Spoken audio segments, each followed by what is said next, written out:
Sounds good. So my name is Dr Ribieras. I'm one of the chief. I'm one of the chief residents at the University of Miami and the Ryder Trauma Center at Jackson Memorial. Thank you, first of all, for the opportunity to present.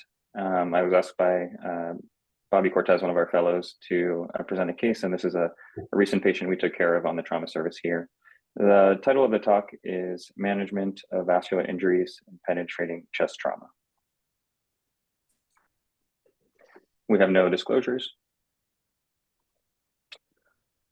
So the initial trauma alert that we received for this patient was a 30-year-old male, gunshot wound to the chest.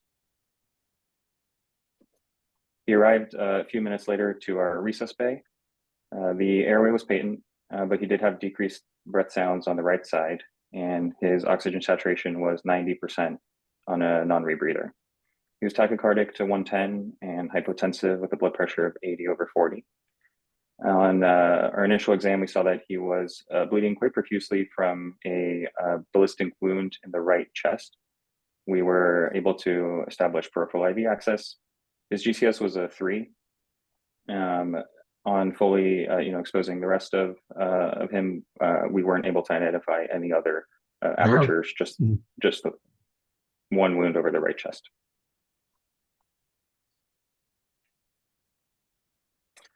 So on secondary survey, so the aperture was a few finger breadths below the right mid-clavicle. There was diffuse bleeding. It was dark blood, not pulsatile. We had a suspicion that this was most likely venous bleeding. He had a palpable radial pulse on that side, and we did a brachial index, which was 1. We did EFAST. There was no pericardial fluid, but there was a decreased lung sliding on the right side. His initial gas pH was 7.19, base deficit was -8, and his crit was 32. So I'll pause here for a moment if there's any comments about just our initial resuscitation and workup.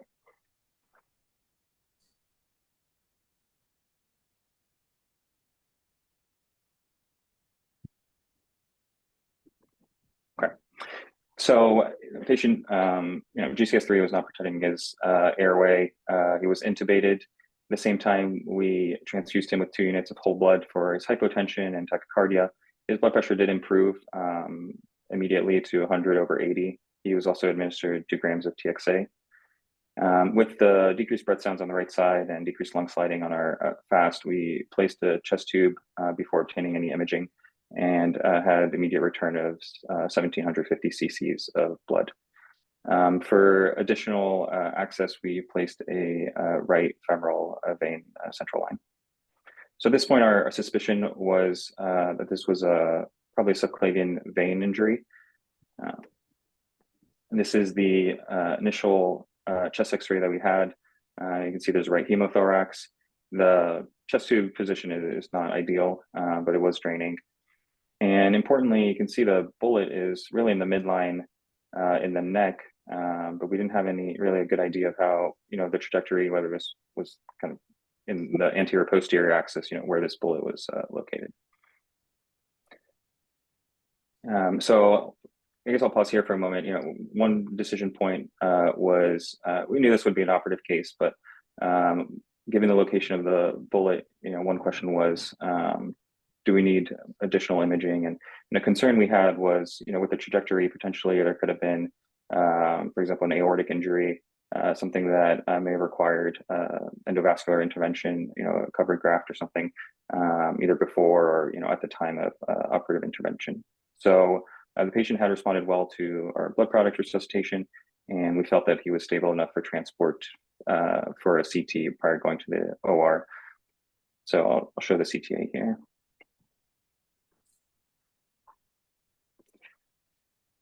So first of all, the bullet you can see there is in the posterior kind of upper back or neck, but the spine, there's no spine fractures. There's right hemothorax, and then here you can see there's some kind of contrast extravasation, contrast pooling.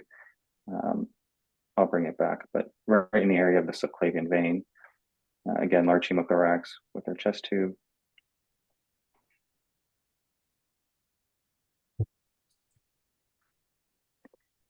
And then here, incidentally, we found the patient had a cirrhotic liver morphology and a prior TIPS.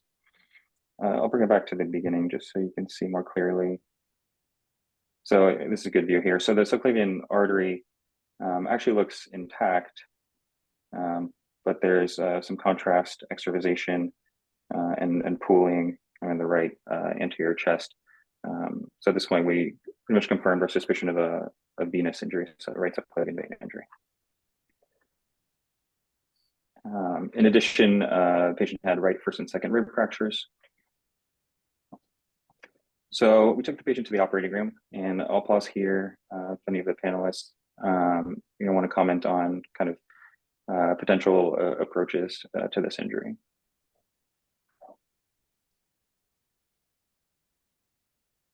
Dr. Runtrack, would you like to start?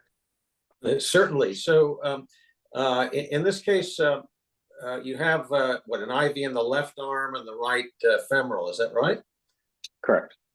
Right. And then blood pressure responded nicely. What was the output from the chest tube doing after the resuscitation? Has it slowed down? Was it 1700, but then no more, or is it still pouring out at a large rate? Yeah, that's a good question. It was, I would say, it was still bleeding, a couple hundred cc's in that, maybe 30 minutes from resus to CT scan. I would say another 300, right. 400 cc's. Yeah. There are two options. If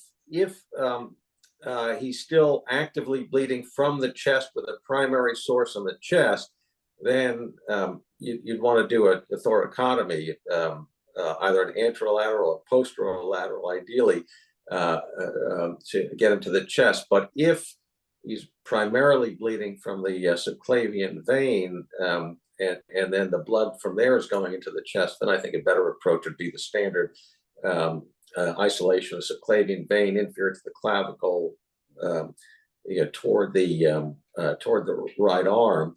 And then if you need to, you might have to remove the middle third of the clavicle to expose the vein fully. But the dilemma is where, if he really is pouring out a lot of blood and then he initially responds but gets hypotensive, I would probably go into the chest first and then see if there's any other injury in the chest. And if not, just pack the chest and then explore the subclavian and axillary veins from outside the chest. Dr. Kasim, would you like to add anything? I have a slightly different take on this. I'm not convinced that the bleeding is all from subclavian vein. I'm also suspicious they may have a concomitant subclavian artery injury, because that CT scan is not very conclusive for me. And the other thing is the location of the bullet on the chest X-ray is ominous. I'm suspicious they may be extravascular injury the patient may have sustained, such as maybe bruised posterior tracheal injury or even esophageal injury. And I need to pay attention to that as well. But I am concerned about his blood loss, and I don't think that the chest tube is in an optimal place to give me an accurate output from the right thoracic cavity, and the chest needs to be somewhat basal and posterior to give me a little more information on that. But even then, the amount of blood he has lost from the thoracic cavity is significant to make me think that I think I need to go to the operating room rather quickly than to fool around with a lot of investigation. So what I would do is, now that he's intubated, and I would quickly put a bronchoscope and have a look at the trachea and make sure it's okay. And while I'm there, I would also put an oesophagus scope, a gastroscope, just to get an idea that the esophagus is intact and there is no possibility of any injury to the esophagus in the back wall. Having done that very quickly, I would take the patient to the operating room immediately, and and I would do most likely a supraclavicular incision, and then come down with a median stenotomy, so I get a total exposure, a panoramic view of the right apex of the chest wall, so I can see both the vein and the artery very clearly. And also there's multiple branches of the subclavian artery that may have injured as well. So that's what I would do. Thank you.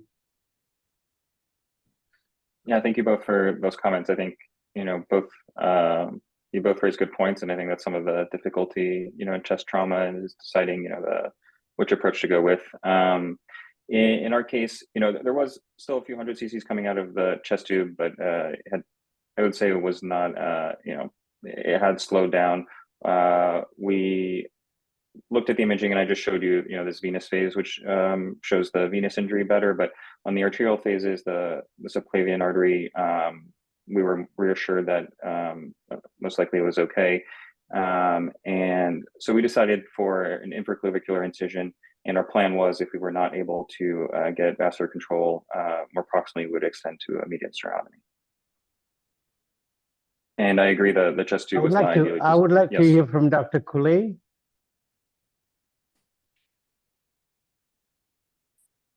Dr. Cooley is with us, and he's a master surgeon. Can we hear from him?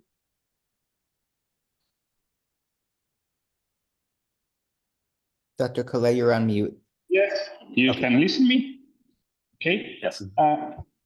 I think these patients have a hemorrhagic shock because the blood bullet of the chest, they cross the cervicothoracic area, and then you can see the CT, usually suspected that it should be subclavian, but the depth of the chest tube is very big. So in this situation, I think the first explosion, I start with a right thoracotomy, and then put a tamponade the area of the hemorrhage, compress the vein and the apice of the chest, the pleural cavity. Then, if I confirm this, I go to a subclavia approach in the right side. I can go through the subclavia, open make an incision, a clavicular incision, and then the section of the subclavian vein and the subclavian artery can very easily expose in this position on the right side, and then you can control the hemorrhage. And probably I tie the subclavian vein and then try to find if you have some branches or some portions of the subclavian artery in this position to try to fix it. But at this moment, I think this patient is unstable, and I think it's important to control the hemorrhage. And sometimes it's difficult to stop bleeding from the vein, the subclavian vein, the big hole probably in the vein, communication with the pleural cavity. So you can go to the chest, compress the vein, and then go to explore the vein by a subclavicular or clavicular incision. I agree with Dr. Kassim that these patients need sometimes a bronchoscopy and sometimes an esophagoscopy. But I think the trajectory of the ballot, the esophagus and the trachea is far from this trajectory. But when they cross this area, because the ballot is posterior, and probably they come from the chest through this position, not cross the neck. They cross the axilla area and then the apical portion of the chest. So, but you cannot exclude. So you can go and make endoscopy and bronchoscopy. During the intubation, you can have some signs of there is injury in this situation because you have blood in the trachea. If you don't have, probably you don't have injuries in trachea. So I think we will start to control the hemorrhage first time, making start with a right anterolateral thoracotomy and then go to subclavian incision.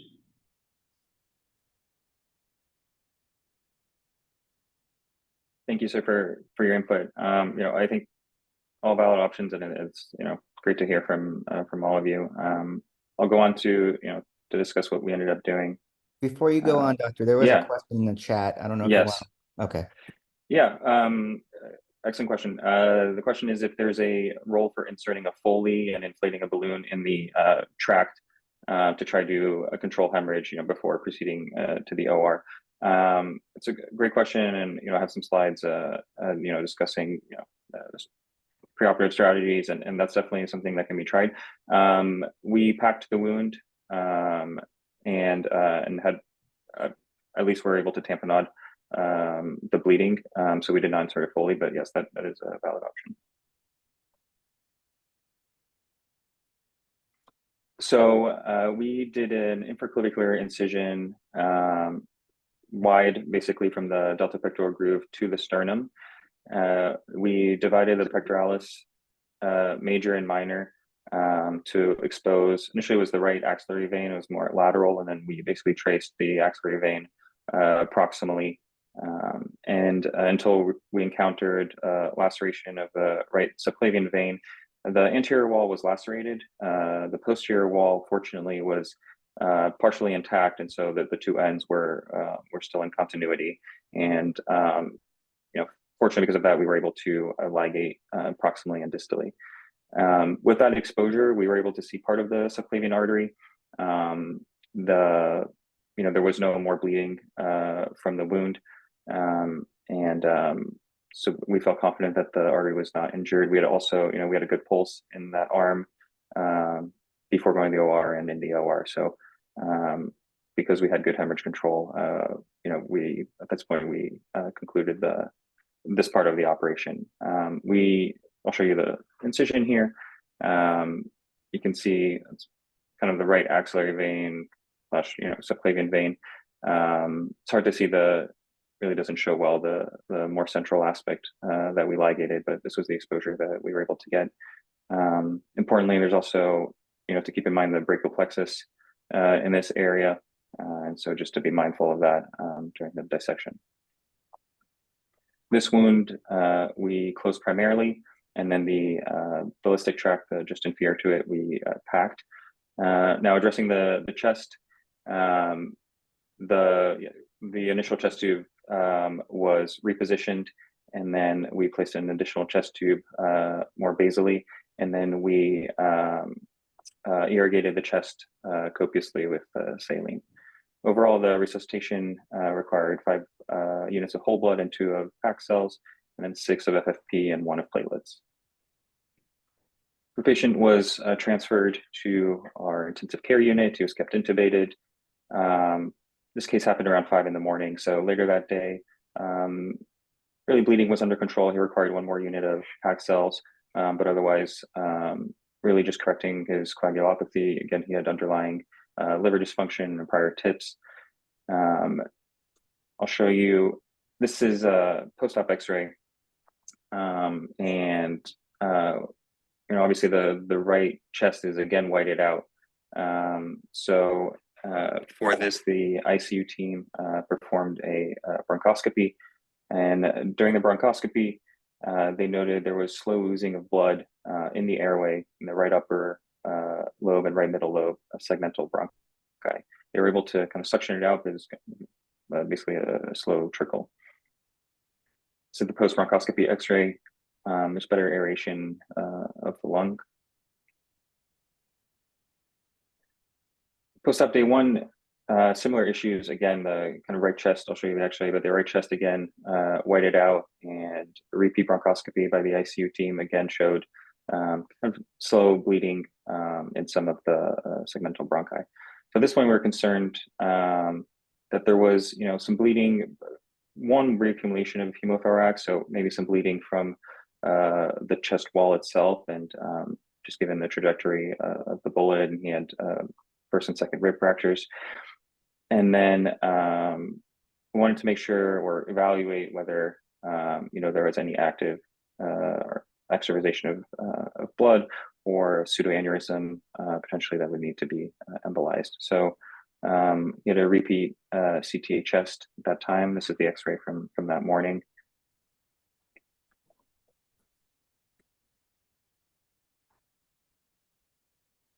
Kind of difficult to see, but there's a few areas of kind of hyperdense material of contrast, maybe a little bit of active bleeding really in the right chest. There's no pseudoaneurysm that would require embolization, but we were concerned that he was still bleeding from somewhere, either chest wall or part of the lung, and basically reaccumulating hemothorax. So before moving on, at this point, this was kind of another branch point in management of this patient who is reaccumulating hemothorax, a little bit of bleeding in the airway as well. I'll let the panelists, chime in if, kind of what options we have here, and then I'll go on with what we ended up doing.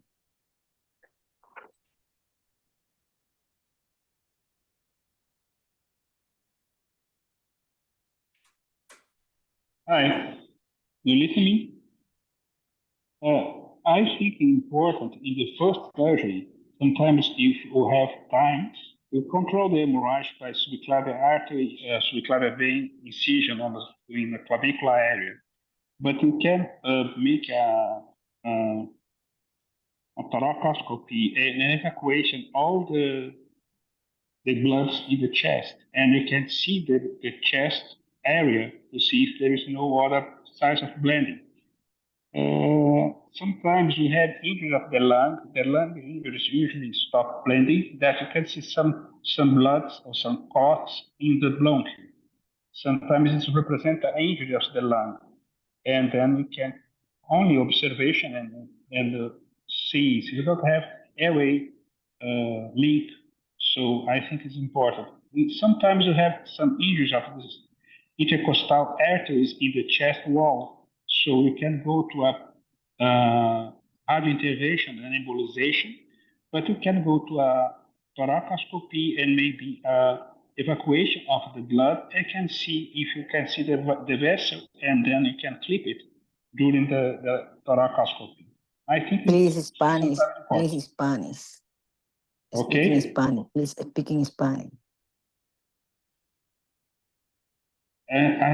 Não posso. O que eu falo é que deverá fazer uma toracoscopia e explorar o tórax, e tratar e clipar ou ligar, tie the vessel, the intercostal vessels that can be blending in this situation on the chest wall injury. You have a patient that has a stent in the liver, so I think the patients have portal hypertension. Sometimes have some vessels, some veins in the chest can be blended. So I think important to investigation by a thoracoscopy. Excellent. Thank you, sir. Yeah, similar to our thought process. He had retained hemothorax, was reaccumulating hemothorax. I think that's a good point about the blood that we saw in the airway. We didn't think we necessarily had a bronchial injury, but potentially an injury to the lung, and maybe that's the blood that we were seeing. So in fact, we did take the patient back and we did a thoracoscopy. I have a few pictures and video from that operation, but basically had an organized clot hemothorax that we evacuated really just with large forceps through the thoracoscopy incisions. And then there was some mild oozing from the superior aspect of the chest wall. No pulsatile bleeding or active bleeding that required any clipping, but we did apply some fibrin sealant. And then there was a clot adhered to part of the right upper lobe. It's possible there was an underlying laceration, but it was hemostatic, and so we left the clot in place. This is a brief video just showing the kind of superior aspect of the chest wall, just kind of diffusely oozy, but not actively bleeding.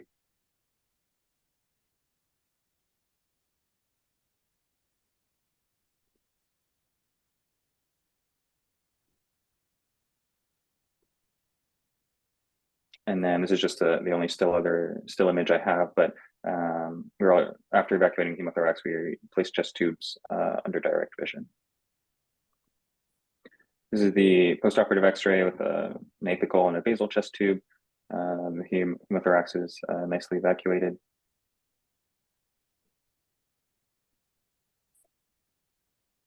And then he had a somewhat prolonged postoperative course, about a month long, mostly related to altered mental status and respiratory issues.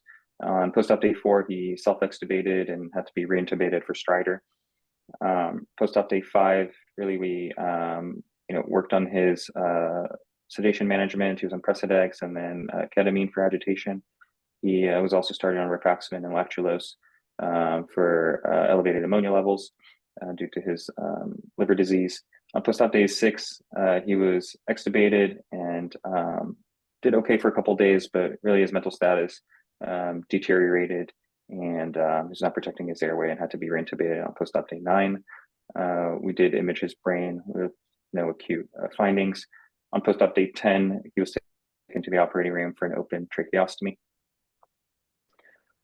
This is just a slide illustrating his liver function throughout the hospitalization. He did have some, an acute insult, probably from the hemorrhagic shock in the initial presentation, but ultimately his liver function normalized, and his INR, remained between 1 and 1.5. Over the next month, he was treated for aspiration pneumonia. His chest tubes were eventually removed on post-op days 14 and 18. He was downgraded to our step-down floor on post-op day 24. Eventually was tolerating TPs and decannulated on post-op day 26.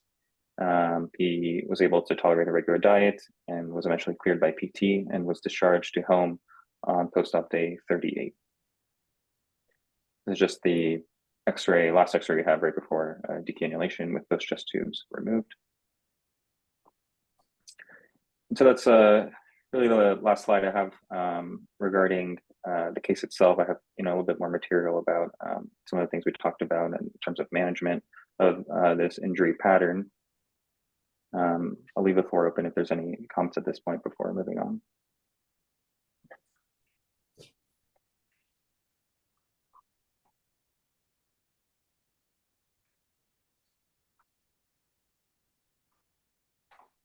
Okay. Dr. Entright, yeah. Yeah, so well done case. A lot of difficult decision making at the beginning, but you did all the right things and used the VATS instead of a thoracotomy in this case, because there was just an ooze. And so I think very well handled. And it's kind of sad, a young man of 30 years old with such advanced liver disease, that doesn't bode well for him. So it's too bad. Liver seems to be functioning adequately, but its prognosis, I think, is guarded in this gentleman, not from the injury, but from the underlying factors. It's well handled on your part. Thank you. I see a question in the chat about his GCS of 3. On initial presentation, agreed. I think it was the hemorrhagic shock, although he did have a pulse, and but I think it was shock, and I think that's the main explanation.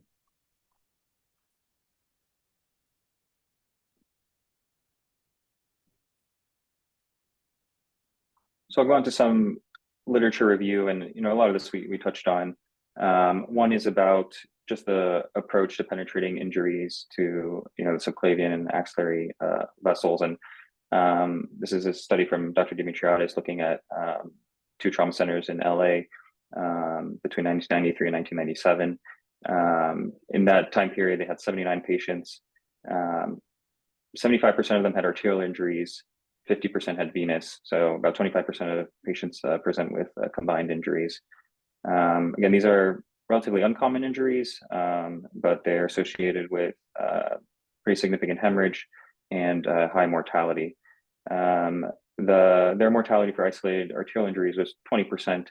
It was actually higher for the venous injuries, about 50%. And one of the reasons they hypothesize is the risk of air embolism with the venous injury.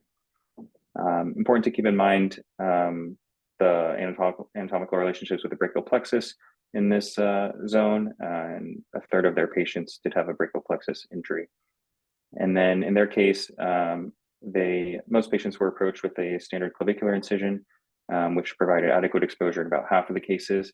The others required either a sternotomy or thoracotomy. In terms of the initial management, first, just direct pressure over the wound, packing the wound. We talked about balloon tamponade with the Foley catheter. That can be tried as well for this otherwise difficult to access area. And then in terms of IV access, either in the contralateral arm or placing a central line, doing it in the groin rather than subclavian and IJ. In terms of the operative exposure, again, there are nuances. In patients in extremis, you may go for a thoracotomy, or depending on the chest tube output, may go for that initially. But otherwise, the standard clavicular incision can provide good exposure. And the clavicle can, in our case, we did not resect or divide the clavicle, but that's an option.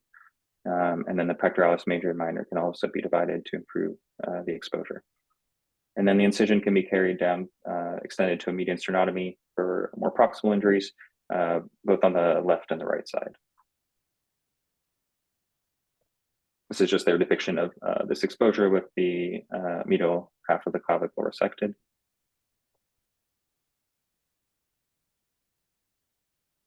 And in terms of the repair, so arterial injuries, these, to maintain perfusion to the extremity, usually these require primary repair, if possible, with an end-to-end anastomosis. And for more extensive injuries with a greater defect, you may need to use an interposition graft. Venous injuries, usually these are ligated. If it can be easily repaired, primarily without causing any significant stenosis, that can be attempted, but ligation is also acceptable. There is the risk of transient edema in the upper extremity in these cases. Our patient also had that, but in their series, there were no long-term sequelae of that. So that was sort of a review for subclavian injuries. Again, I think, so in terms of retained hemothorax, I think there's good data now, now multi-center prospective data regarding thoracic irrigation at the time of chest tube placement. This is a study from De Moya and 11 different centers. They enrolled 493 patients. A quarter of them had their chest tubes irrigated at placement. That was at the surgeon discretion. And they found that in the patients who had irrigation of the thorax, secondary interventions were required in just 8% of those, compared to 13% in the non-irrigated group. This has been kind of our practice recently. We've really tried to adopt this both in the resus bay, and then in our case, we did this in the operating room with the true chest tubes, irrigating through one and draining through the other.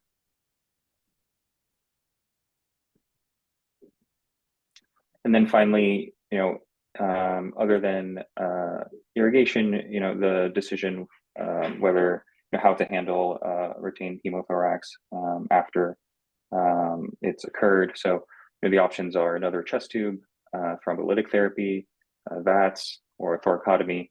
I think our practice and has kind of moved towards VATS rather, at least in this case. The VATS had other advantages. We could better evaluate the chest wall.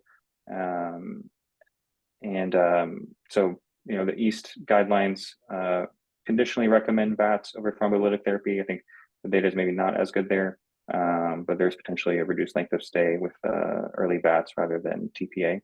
However, comparing, if you're going to do VATS, I think it's better to do it sooner rather than later. The recommendation is within 4 days, and this has been shown to reduce the rate of need for a thoracotomy or reduce the risk of empyema and mortality in their meta-analysis. So just in summary, in this case, we were able to review the initial diagnosis and management of a suspected subclavian vascular injury. We talked about different surgical approaches to the subclavian vessels in trauma and some of the nuances in deciding where to begin and how to extend our exposure if needed. And then finally, we discussed the management of retained hemothorax in chest trauma. Just want to thank everybody for the opportunity to present this case, and I appreciate all the comments. It's a great learning opportunity for me and everybody here. I'll leave the floor open if there's any closing remarks from the panelists. Dr. Kassim, would you like to start with closing remarks? I think that was an excellent summarization of the literature review, and I learned a lot. I think the irrigation of the retained hemothorax is catching on. More and more people are doing it, and especially they anticipate something like this. They put double chest tubes in and start irrigating immediately, thereby necessitating VAT or thoracotomy, retained hemothorax with empyema. I think that is going to catch on in more and more centers. I enjoyed your summation very much. Thank you for educating me today. Thank you.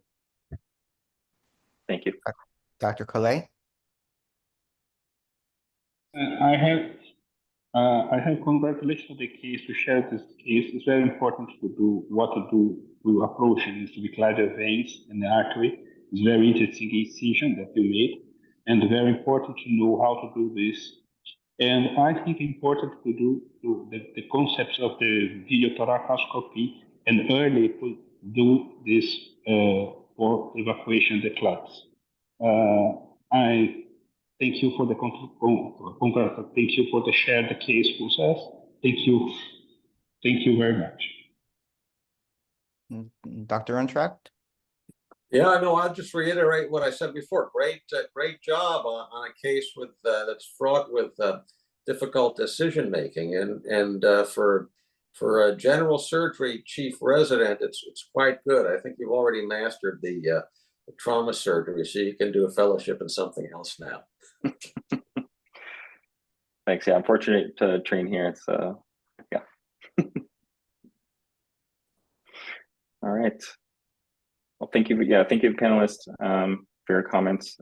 Again, there's in the end, the patient did well, and I think we were satisfied with our decisions. But there were alternative decisions we could have made, and there's not necessarily a 100% correct way to manage this, and they're uncommon, but dangerous injuries, and so I think it's a good learning opportunity for everybody. It looks like one question was just added to the chat. Anything we could have done earlier or done for earlier recovery?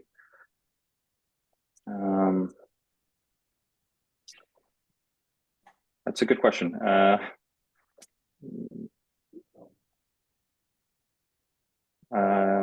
I think we took the patient back, for the VATS. I think that was a key decision, taking him back early.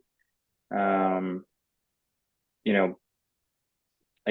with an initial thoracotomy, we maybe have gotten better control of that bleeding, in the index operation. But with our strategy, we were able to avoid more morbid incision. So I think there's advantages and disadvantages to kind of both approaches.